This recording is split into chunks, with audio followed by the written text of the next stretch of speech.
if people are in their 20s and they're starting off life, kakagraduate, got out of college, and they listen to this and say, okay, let's do it. What's your number one piece of advice for them? Go for it. 20s is to make mistakes. 100 mistakes, get rejected. Why? Because you are building your guidebook for your 30s. In 20s, you don't have a guidebook. So ang saya kaya, make mistakes, look stupid, di ba? Get embarrassed. Ang saya. Kasi di mo pa kilala sarili mo. Fresh out of all these things, sa college, sa parents, looking for a job, knowing yourself. Make all the mistakes. Lahat. Ako, hindi ko lang ginawa mistakes sa love. I was very selfish with my time. I was like, no, man. You all boys, you don't have money. Me, I'm here to make my own money. I'll see you sa finish ano. So that's one thing I did not explore in my 20s. I was very, sobrang selfish ko sa time ko. My 20s are mine. Yeah. That's why I was able to travel. I was able to build access. I was able to do so many things. Kasi my time, my money, lahat sa akin eh. Wala naman kasi ako sinusuportahan sa bahay. So sabi ko, how am I gonna use this? Oh, I'm gonna live a very, very meaningful life. I was building access. I was traveling. I was learning. I made mistakes. I've hurt people. Everything. I had to go through those. Yeah. To build my guidebook. Eto na yung 30s. I knew na, eto gusto ko, eto ayaw ko, eto ay, hindi ako willing i-sacrifice, eto ganto, ganyan. So now I'm here with you. I have my guidebook na sinusunod ko in my 30s. Yeah. And yung gagawin kong guidebook now, mafi-filter out pa yan for my 40s. So it's like, I wanna live my life this way. So na-experience ko lahat ngayon, parang filtration na siya para hindi ko gagawin sa next decade of my life. Yeah. So 20s, yes, go. Lahat na makuha niyo internship, kunin niyo, lahat na makuha niyo experience. Pero syempre, wag tayo pakasyunga-syunga. There's a difference na maltrato? Yeah. Minamaltrato ka na ng mga tao. Syempre, you also need to be logical. We are not here Strategic. saying na maging delulu. Yes, you be delulu, but in a good way. Be a delulu na dream so big, think Yeah. so big. Because sabi nga ni Harvey Specter, life gives you this, I like this. Yeah. And it is okay na in your 20s you can travel. That is perfectly fine, you know? Like, everyone's season is waiting. Realization ko nun is parang life is very short. I should be doing things that I love and am passionate about. So ever since then, my entire career has been predicated on the pursuit of things that give me fulfillment and happiness. Kasi I recognize na life is short. Na any moment, pwede talaga siya mawala. Either outside of your own control or some sort of illness just takes you, but it can be gone just like that. I used to think I need to be of service para magka-worth ako. Yeah. So I realized I kept on giving and giving and giving because I was scared that I would lose people if I stopped showing up, if I stopped doing. Yeah. And then I realized people would stay. If they're meant to stay in my life, even if I just exist, they would stay. Yeah. That was hard, ha? That was Oo. hard to really, parang Itatak. itatak sa utak mo. Mahirap yun as someone na sanay na, uy, kailangan ko mag-show up, uy, kailangan kong gawin to. Yeah. And then, tsaka na-realize ko dati, lahat ng actions ng tao around me, lagi kong binabalik sa akin na parang, yun nga, saan ako nagkulang? Dapat ba ginawa ko to? Dapat ba sinabi ko to? Yeah. And then, I realized I was always tiptoeing around Yeah. people just so that they won't feel hurt. And then I realized that ended with me feeling really small and feeling like I have to always adjust around other people just to Yeah. accommodate their feelings. Yeah. Even at times when my own feelings are not accommodated. So I was like, I think your actions says more about you than it says more about me. So I'm like, ikaw na to. Hindi na ako to. Atras na ako dito. Parang ganun. Yeah. I was so scared of losing people. I was scared of being alone. So I would do everything just to keep people. Pero it ended up breaking me. So I'd rather be with a few people, but I feel whole. The old people they used to see with me are not good people. Yeah. They're great people. Like, I would have them to be here. I would love for them to be here now. But it's a different case na. And it's totally okay. Like, parang yun lang talaga. Like, growing up sucks because you have to let go of some people even if you want to hold on to them. But that doesn't mean nga na parang you have to trash na the entire pinagsamahan and all. Because like what I said, even after engagement, a lot of people still reach out to me, even friends who are not, who I didn't like stay connected with. They reach out and parang you get to acknowledge na parang one way or another, you guys are part of our story. Which Yeah. is still beautiful, I would say. Yeah. Yeah. I also realized that if you want people to love you have to be ready for people to hate you. Because for people to love you, it means you're living a certain way or you're pushing for something, which won't resonate with everyone. So, you won't be loved if you're not hated. Yeah. Hindi talaga kaya. Hindi talaga kaya. Hindi ako naniniwalang kaya. Just bigger guys who solve bigger problems. Yun lang talaga yung key sa buhay eh. Yeah. Kasi whatever problem you're dealing with right now, there are thousands of people who already solved that problem. Reach out to them so they can show you how. Kasi it's always, di ba, climbing the mountain. Some people, mas madali kasi dito sila dumaan sa side na to, na mas smooth yung ride. Yung iba dito na mas matarik sila. So you need to understand, nasan ba akong part ng mountain? Am I on the easier side o nandun ako sa cliff side? I'll find people, kung nasa cliff side ka, I'll find people na inakyat tong path na to. Maybe, they free soloed it. What's his name? Alex Honnold. Yeah.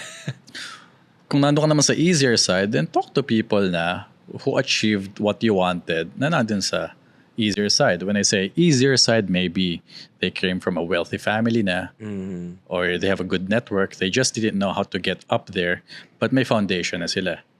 So talk to those people. Yeah. Pero kung galing ka sa hirap, galing ka sa wala, then you hang out with these people na pareho kayo ng base camp. Kasi iba-iba tayo ng base camp eh.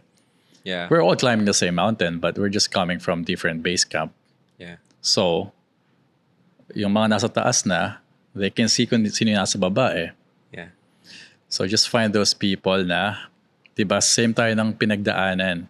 Sa akin ka makinig kasi dyan ako sa side mo. But here's the thing. If you're not moving forward, if you're just standing, you're actually moving backwards. Because you see, the life is moving. Developments are happening. Technology, discoveries in health and everything. So, kung stagnant ka, ibig sabihin, paatras ka. You're growing old. Your body's developing. So, if you haven't learned about health in an early age, how will you even, solve yung paano ka pa makakapag-basketball when you're already 50? So, my suggestion is be curious about your fullest potential. Kasi sayang, parang you were put here in this world na may mission. So, if you don't try to figure that out,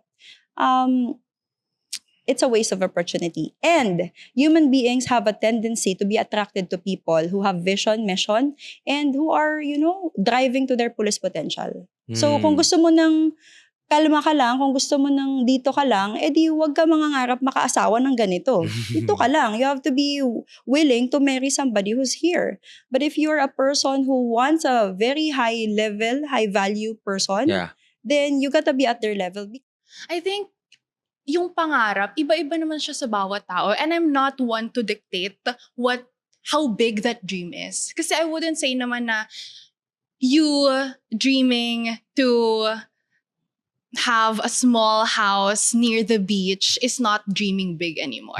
Maybe that's what their dream big, that's what their big dreams look like for this specific person. Siguro ang advice ko more is to curate that dream according to how you want it and not how the society wants that to look like for you. Because it's so easy as well to be distracted by social media. It's easy to be distracted by the luxury bags, by even the travels. Pero hindi mo naman pala gusto. It doesn't resonate with you naman pala. So for me, I think that's the advice that I can give more than, the importance of dreaming big is to curate your dreams according to how you deeply want it to be. Ganda nun. Parang it's not just about the big dreams na parang merong trend yun sa Instagram na it's not about the Rolex. It's about parang waking up with these scenes or whatsoever. Parang ganun na you gotta, again, going back to the sinabi ko rin kanina, you gotta find meaning in the goals that you're setting. Hindi lang siya like travel the world. Like, why? Magala ka ba? Kasi kung hindi ka magala, why would you want to travel the world? Diba? Like, you gotta curate it for you. Right? When of course you set the goal last year, January, lagay mo 9 digits. Big dream. But, sabi mo, bubu lang siya. I believe that hindi lang siya woo, but it's also like, I'm just curious talaga. For you ba, was it more of, like, hindi ko alam kung paano, pero magagawa ko siya? Or like, nilagay mo lang siya tapos bahala na? Tignan ko kung paano siya mangyari. Or parang, so walk me through that. When you put that big goal, ano na yung next steps? Kung paano siya naabot? Because maybe there are people watching this or listening na, okay, sige, dream big. Okay, or I want that for me. Like, this is my dream. Okay, now what? How can I manifest that? How can I bring that to my life? Yung ginawa ko before is just writing it, and I already know na ma-achieve. I just don't know how. And I feel like the universe conspired to make my dream happen. Diba there's that quote? Yeah. In God's perfect time. Like, okay, so I shared a while ago na super delayed ako in school. I was more than 2 years behind. Pero I graduated cum laude. In God's perfect time. Pero and sometimes it doesn't happen after a few years. Sometimes it takes decades. Pero in His perfect time, magko-quote ako. So, medyo mababaw. Disney siya. Si Mulan and yung dad niya. Tapos, cherry blossom yun eh. Tapos, sabi ng dad ni Mulan, oh, ang ganda. Oh, look, that one's late. Kasi may hindi nag-bloom. Pero pag nag-fall na lahat ng other cherry blossoms and nag-bloom siya, it will be the most beautiful of them all. So in God's perfect time, don't rush. Comparison is the thief of joy. And I know ang hirap ma-delay in life. Parang it's fun kasi when you feel like you're ahead eh. Yeah. Pero life is not a race. We're running the race of life, pero at the end of the day, iba yung timing ni Lord. And perfect timing. Huwag ka lang mag-give up. Kasi there are days na you want to lose hope. Like, ganyan ako, parang, shucks, may tatanggap pa ba na college sa akin? Baka kung saan ako pumasok na college kasi ilang years delayed na ako, ilang years behind na ako. Like, simple lang. Imagine mo, na-delay ako elementary, not even high school. Parang, as someone na parang grade 5 pa lang yung inaaral mo, grade 4, sabi ko, ala, what if may algebra, like, what if may algebra na ako? Yung mga trigo, like, all those confusing stuff. Pero, take it one day at a time and be faithful with what the Lord has given you. What happened for me was, if you ask me now, looking back, the very first step that I did and I took in my healing journey is to forgive myself. It's self-forgiveness.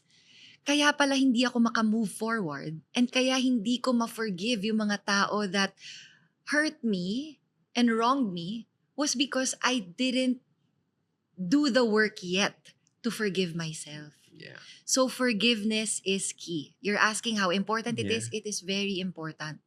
Because in our healing journey and what we have to make peace with is our past. Mm-hmm. What happened in the past, usually, ang napapansin ko kasi, people get stuck because of the things that happened to them in the past and because of the decisions that they made in the past. Parang there's a lot of shame and a lot of guilt that is weighing them down because of the mistakes and the failures that they went through in the past.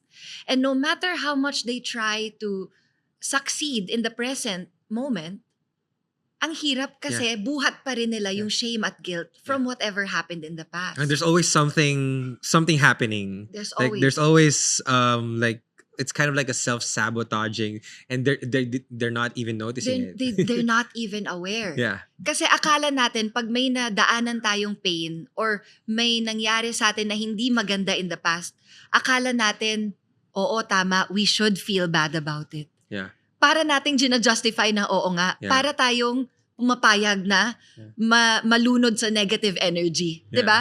Ang kailangan nating gawin is even in our healing journey, healing will make you realize that in your journey, pain is a natural part of the process. So even if you went through a lot of painful experiences in the past, when you're in your healing journey, it is okay to say, okay na ako.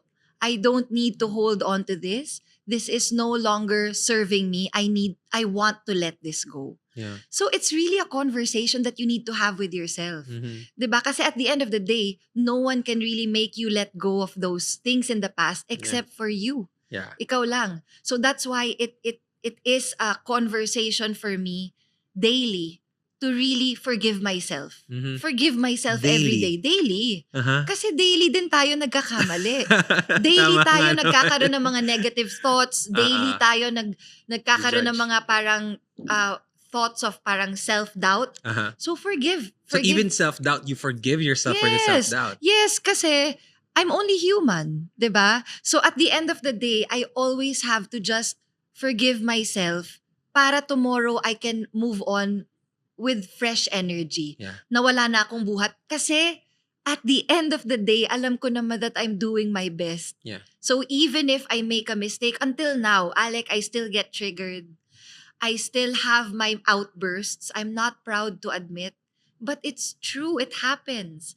That no matter how deep we go into our healing journey, we will still have our moments of weakness. We will still have our episodes, 'di ba? Our embarrassing episodes na magagalit tayo tapos after, ay, hindi ko na maalala kung ba't ako nagalit. 'Di ba? Yeah. Parang nakakahiya. But that's why you have to keep forgiving yourself. Mm. Choose to forgive yourself daily, as no matter how many times you need. Basta keep forgiving Yeah. yourself kasi at the end of the day, you are your own best friend. Mhm. 'Di ba? True. So, and also forgive yourself because that's the only way that you can truly forgive others. The Mm. reason why sometimes nahihirapan tayo i-forgive yung ibang tao, it's because we haven't forgiven ourselves first. And what I noticed in my journey, nakita niyo naman sobrang daldal ko, 'di ba? What I noticed in my journey is the more I love myself and the more I forgive myself, Uh-huh. the more I am able to do it with others as well. Mm. So the more I love myself, the more I'm patient with myself, the more I am patient with other people's shortcomings as well. And also, how important is the season of preparation in your life? Mm-hmm. So, there was a time that I have been frustrated. Like, Lord, alam mo yun, single pa rin ako. Nagdadry naman ako. Sumusubok naman ako. Bakit wala pa rin? Diba? So like, I was in that state na, oh gosh, it's so frustrating. I don't want to be single anymore. I don't want to be single anymore. Like just, I want to get out of this, you know? But like, I thought na, teka, it's not so bad. Like, what are the things that I can do right now in the waiting? I'm not waiting just because pinapalungkot lang ako ni God. Hindi naman parang gusto ko maging lonely ka ngayon. Hindi naman ganun eh. So like, I'd like to trust that He has put me here because there are things that needed to be done in the season that I could only get done in this season. You're married, Yeah. ba? So like I'm so excited to do married stuff with my right partner. Yeah. But when I get married and then eventually become a parent and then eventually become a grandparent that's like 1,000 steps away. You know, I cannot go back to this season anymore. Yeah. I cannot. We cannot like rewind. Ngayon nga lang, I cannot be a student, like an undergrad student anymore. I cannot be a child anymore. And so, parang ako, ganun pala yung seasons of life, no? Yung walk, like you just keep moving forward and just keep transitioning to the next. And so, what are the things that I can do now that I can only do here? Gusto ko, pag nagkaroon ako ng boyfriend, eventually pag nagkasawa ako, when I look back to my singlehood, wow, I live that well. Or, you know, like I was on a roll. Like I'm enjoying my season right now as a married woman, but like I'm glad I did that when I was single. Yeah. You know, so I had that kind of realization na, okay, eventually, I'm gonna transfer to the next station. Pero ngayon, nasa Cubao pa ako. Bago ko umabot sa Roosevelt. Hindi ko na Di pa ako babalikan. bababa. Dito pa ako eh. Dito Papunta pa lang. Papunta pa lang ako eh. So, like, what are the things I can do right now? Wow. And how do I prepare for the next? Because minsan kasi, no, we keep on praying for something. And this is not just about relationship. Yeah. We keep on praying for something. I want this, I want this, I want this, I want this. It comes. Hindi tayo naghanda. Hindi tayo prepared. We mishandle it. We are not able to steward it well. Sayang yung opportunity na binigay na sana sa atin ni God. But because we weren't prepared, the answered prayer becomes a burden. Instead of it becoming a blessing. Sayang naman. Or what I did differently from when I knew I had the cyst was I would always look back. Kasi looking back would make you appreciate what you already have. And that's something now we tend to forget when we're into our work na. Like, alam mo naman na or nararamdaman mo that you have more already now. But you're not gonna stop kasi you want more pa din. Yeah. Which is not bad. Hindi masama na you want more. You want more in life kahit na nasa yun na yung mga wala sa'yo dati. But I think what's not good is not acknowledging where you are and forgetting about your past. So sa akin, talagang every time na kunyari nabibusy na ulit or like kapag nag-wonder ako bakit kung may mga bad days, pabalik lang ako as in talagang lahat talaga nasa phone ko pa din, lahat ng pictures, ng videos. Kasi pupunta ako ng 2020, 2021. And then that would kumbaga give me peace na dati nga wala akong ganitong problema eh. Like hindi ko nga pinoproblema dati kung bakit busy ako eh. Kasi di talaga ako busy. Like talagang lahat na lang napagluluto ko pa ng kung ano-anong pagkain si Mikey. Ngayon maghugas nga ng pinggan hindi ko na kaya eh. So parang yun. I think if you want na parang sa mga sobrang hardworking ko din ng mga sissies and titos out there, I highly suggest you guys make that practice of always looking back. Always look back. Kasi the best way for you to appreciate what you have now is when you when not really compare, but when you acknowledge what you didn't have before. Yeah. Nakaka-addict ang pera. Totoo. To be honest, na-addict ako sa pera. Which is mali. I-explain ko later kung bakit siya mali. Ayun, na-addict ako sa pera. Tapos, dumating na yung, nung 21 ako, pa 21, 17 to 21, sabi ko, ang pinagpe-pray ko nun, sana maabot ko yung 7 digits at 21. Nag-21 ako, hindi ko naabot. Naabot. Then, pumasok si crypto. Pandemic. Then, dun ko naabot yung 7 digits ko. At the age of 21 pa rin. Okay. Yun. Nung naabot ko siya, dun na nawasak yung buhay ko. Talaga? Bakit? Paano Dun na nangyari? nawasak. Kasi nalugi ako. Nalugi lahat. Lahat ng pinaghirapan ko from 17 to 21, nag-vanish talaga lahat. What happened? Ito ang lesson nung kaya sabi ko, wag mong unahin, wag kang maging addict sa pera. Ang pinaka-mantra ko is maging sabik sa pera, pero wag kang magiging silaw sa pera. Ganun ko siya tignan. Kasi kapag naging silaw ka na, wala ka nang makita eh. Hindi ka na makapag-isip. So, nakafocus ka na lang kung paano mo siya kikitain. Noon, yun, naabot ko yung 7 digits, then nalugi lahat. Wala. Kasi okay, for context, like crypto, it's more of like yung nagtitrade ka. Ganun ba siya? Nag-trade ako, nag-Axie. Okay. So, nag-Axie ka. Akala ko that time yayaman na ako. Sabi ko, scholars. eto na. Meron ako noon around nasa 40 scholars. Tapos, meron kaming mga hinahandle na scholars pa from investors, ganyan. Wild. Grabe experience nun. Pero, naging tamad ako nun. Naging complacent ako. Like, pagising ko, order ako Pizza Hut. Daming pumapasok eh. Ang dami nang pumapasok. Kaya nga sabi ko, wag mong unahin yung pera kasi it only amplifies you. So, for example, kung sugarol ka, binigyan ka ng pera, mas magiging sugarol ka lang. Pero if magaling kang negosyante, binigyan ka ng pera, mas magiging magaling na negosyante ka. Yeah. Kaya, nung time na yon, sinabi rin to ng girlfriend ko na mag-focus ka pagandahin yung habits mo, yung discipline mo. Yeah. And yung pera kusang lalapit yan. Hindi ako naniniwala sa kanya nun. Sabi ko, hindi, pera. And sinampal ako ng katotohanan. Yeah. Nung nawala lahat sa'yo, what was going through your mind? Nung nawala sa akin lahat, ang nasa isip ko, alam mo kung ano, ang gandang kwento nito. Yun talaga. Sabi ko, ang gandang kwento nito. Ready na ako eh. Kasi, naniniwala ako na kapag may tinatanggal nga sa'yo, may mas malaking babalik yan eh. Kasi, kaya nga tinanggal sa'yo yan, tinetest ka. Na kapag tinanggal ba yan, ano ka na? And doon nangyari yung, ayun na, hindi ako nagbabasa ng libro. High school, grade school, college, no? College ko wala akong libro eh. Ang ginagawa ko lang, nung college talaga, ang daming kalokohan, doon na siya nabiyan. Pero balik tayo, wala akong libro. Nung natalo ako, doon ako nagbabasa ng libro. Ano mga libro yung binasa mo? Yung mga Subtle Art, Atomic Habits, 7 Highly Effective People. Ayan na, Rich Dad, Poor Dad. Grabe na. Meron ka bang sa background mo may mga libro? Tama ba? May mga videos ka ba na may mga background kang libro?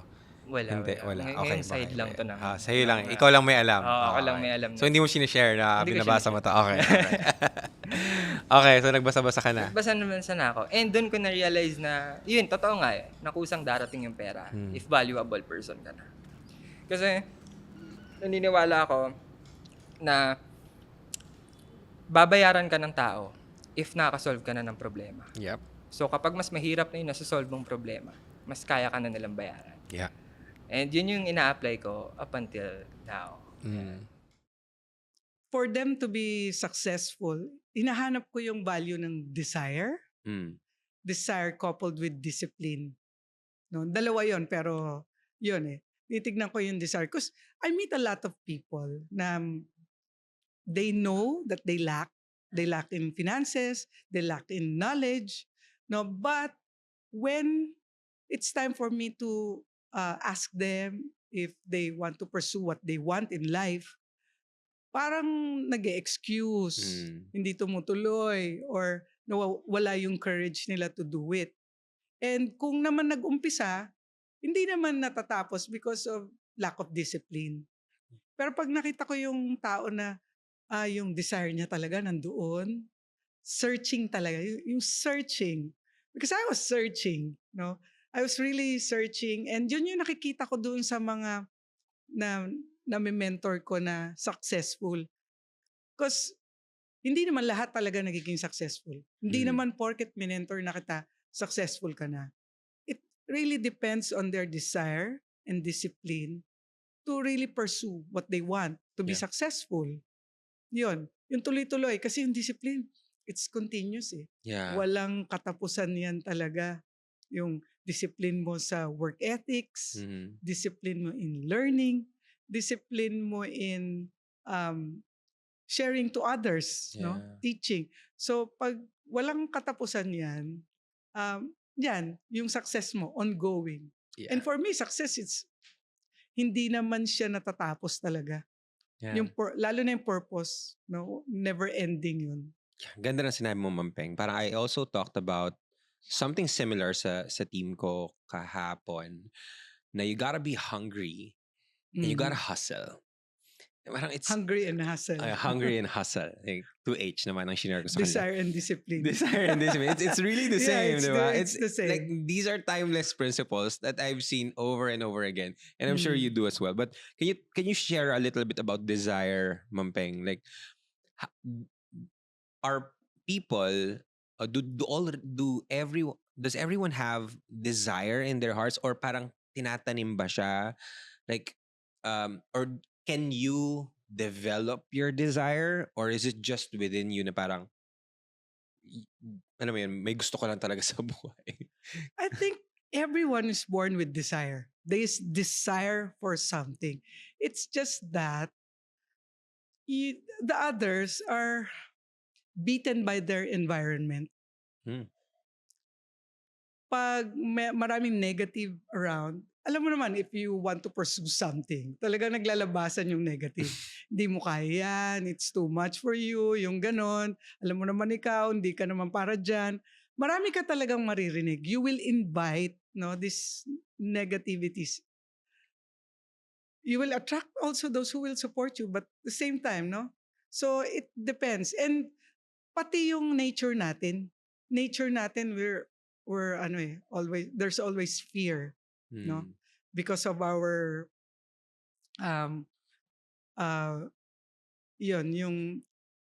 we Yeah. always fear to die. Yeah, we're primal creatures. There's always fear at the front of our heads, di ba?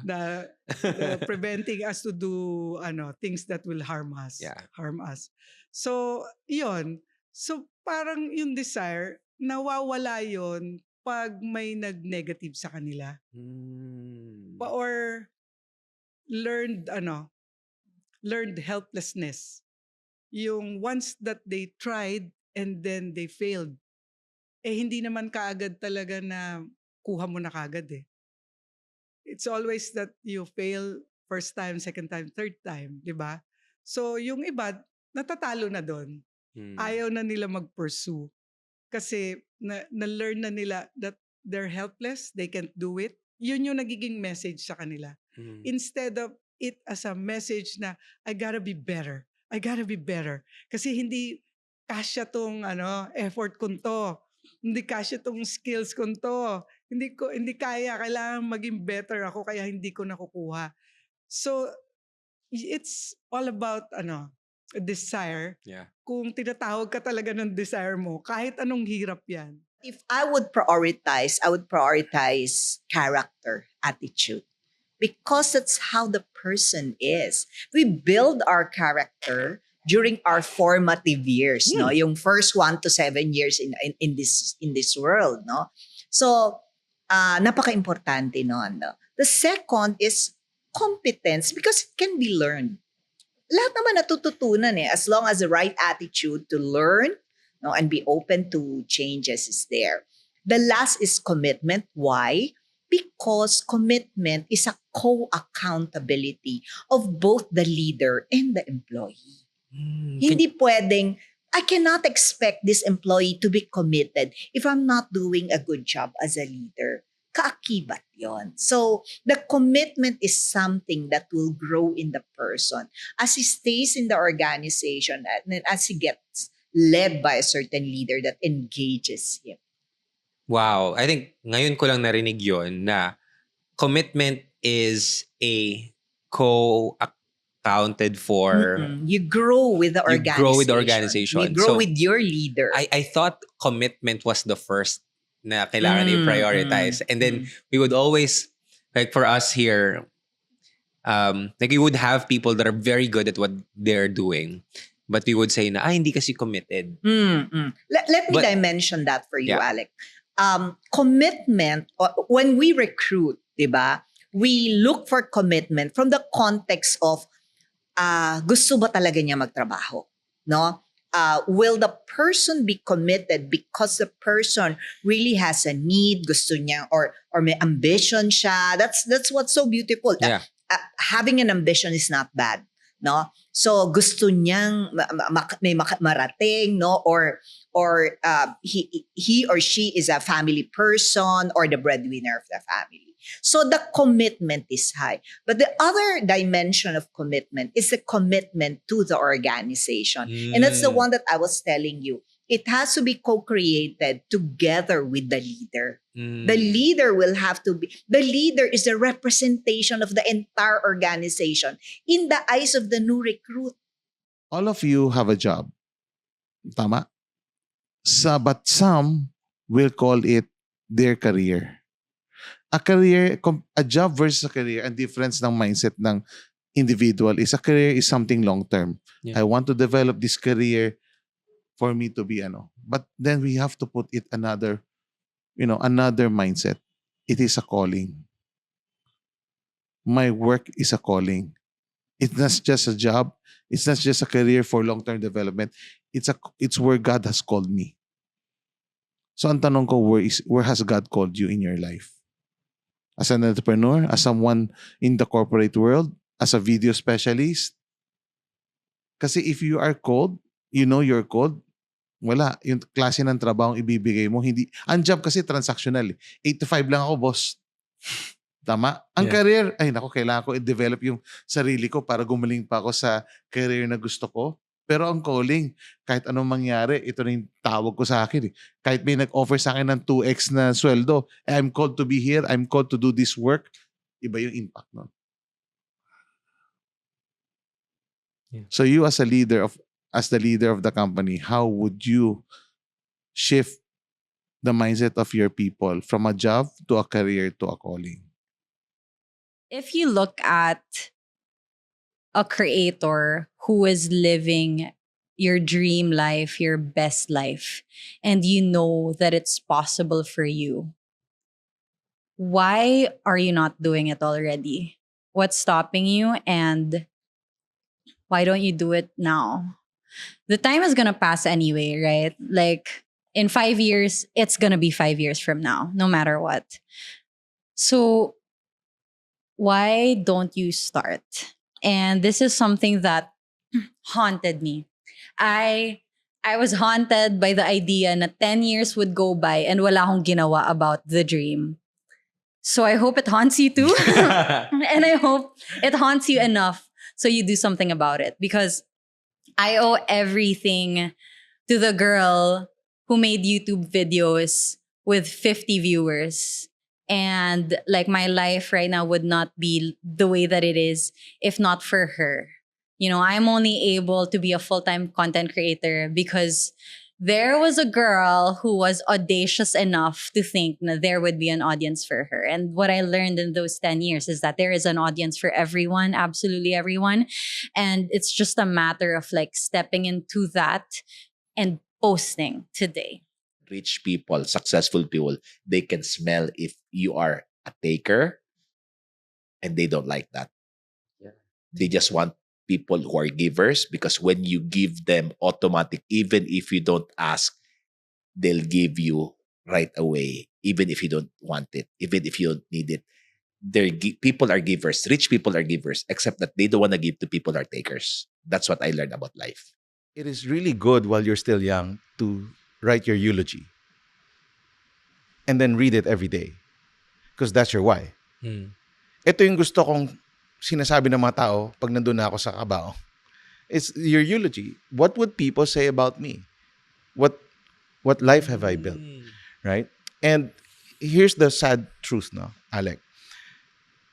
Ako, nasa funeral ako almost every month. Meron akong funeral na in-attendan.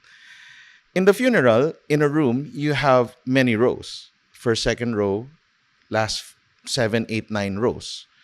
Right? Ang first and second row, yan yung the most important people in your life. Yan yung talagang umiyak, araw-araw nandyan yan. Yan yung mag-ayos ng papeles mo, ng lahat. Yan yung bibisita sa'yo, even when your year's gone. The 7, 8, 9 are your business associates, nakilala mo sa party, natulungan mo, nabigyan mo ng pera. The 7, 8, 9. Yeah. Here's the question.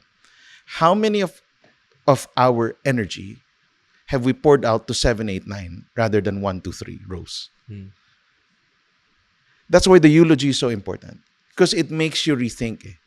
Maganda talaga minsan na pag busy ka na, pag busy tayo, minsan ang energy ko, 80% nandito sa 7, 8, 9. Uuwi ako sa pinaka-importante yung mga tao sa buhay ko, bibigay ko yung tira, leftover. Diba? And even with our purpose, is the same way. Because we're so distracted with the world, because the world will tell you, do this, this should be your goal. Many people would tell us what we should be doing. Rather than us designing it. Diba? Ang tawag ko dyan, you're living by default, not by design. Okay, my final advice to you all is to just put one foot in front of the other. I think if you stop, then the progress stops. And more often than not, progress is never linear. And so it's just one foot in front of the other. You just got to keep trying. Even if it doesn't work out, it's absolutely okay. You just got to try again and you get back up again. And so that's the best thing I can tell you right now.